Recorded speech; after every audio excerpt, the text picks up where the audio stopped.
कहते हैं कि वो अभी भी उस इमली के पेड़ में अमावस्या पूर्णिमा को आती है और रोती रहती है। सीमा की जब नई नई शादी हुई थी तो उसको वो प्यार और सम्मान बहुत मिलता था। अब उनकी शादी को 3 साल हुए। सीमा को अब ताने पड़ने लगे हैं। क्यों? क्योंकि उसको जेठानी को 2 बच्चे हैं और देवरानी को 1 बेटी है।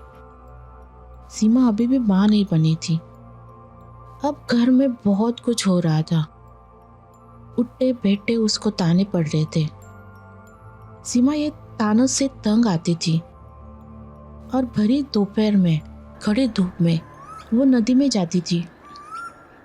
पर जाने से पहले वो एक पहाड़ी पे पेड़ के नीचे बैठी रहती थी, क्योंकि उस पहाड़ी के नीचे ही नदी थी, क्योंकि उस जगह पे ही उसको सुकून मिलता था, सबसे दूर, सबके ताने से दूर। फिर वो कपड़े वगैरह धो के वापस घर चली जाती। फिर से वो ताने वगैरह शुरू होती। वो दिन रात चुप चुप के रोती थी। सीमा का पति शादी के बाद बहुत प्यार करता था, पर अब घर वालों के बातों में आके वो भी उसको बहुत तंग करता है। हर वक्त बांझ होने का एहसास दिलाते थे वो लोग। सीमा कुछ कर भी नहीं सकती थी, ना ही अपने घर जा सकती थी, क्योंकि उसकी घर की हालत कुछ अच्छी नहीं थी। उसकी फैमिली बहुत गरीब थी और ऊपर से उसके फैमिली में और 3 बच्चे थे। उसके भाई बहन थे छोटे छोटे, तो वो घर भी नहीं जा सकती, ना ही शिकायत करती। वो चुपचाप सब कुछ सहन कर लेती। पर अब उसका पति वो उसको मारने भी लगा है। उसको सहन ही नहीं होता। वो फिर से कपड़े उठाती और नदी में जाती। फिर से वो जाने से पहले उस पेड़ के नीचे, जो कि बरगद का पेड़ था, उसके नीचे बैठ के रोती। ऐसा करते करते बहुत दिन हो चुके थे। एक दिन सीमा का कोई पता नहीं चल रहा था। उसकी फैमिली सबको बताने लगी। कपड़े लेके दोपहर में ही चली गई थी कपड़े धोने, पर अभी तक आई नहीं। रात हो गई तो भी नहीं आई थी। तो सब लोग उसको ढूंढने लगे। वो कहीं भी नहीं मिली। पर जैसे तैसे रात को भी ढूंढा सबने और फिर सब लोग घर पे आ गए।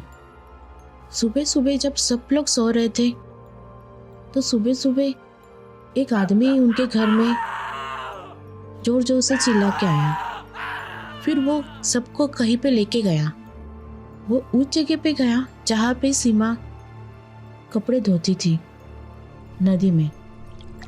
पर उसके कपड़े मिले उस पेड़ के नीचे ही।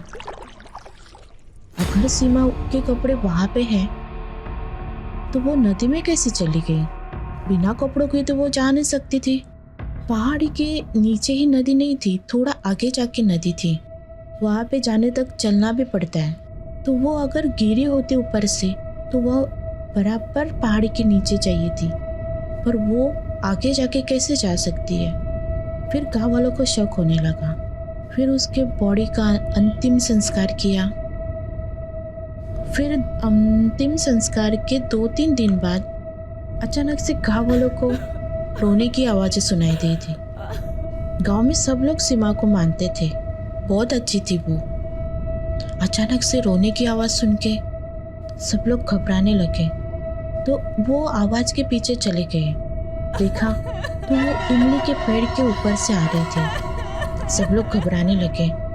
फिर उस टाइम से ज़्यादातर लोग घर से बाहर नहीं निकलते थे, क्योंकि सीमा के रोने की आवाज़ सबके कानों में चुभती थी।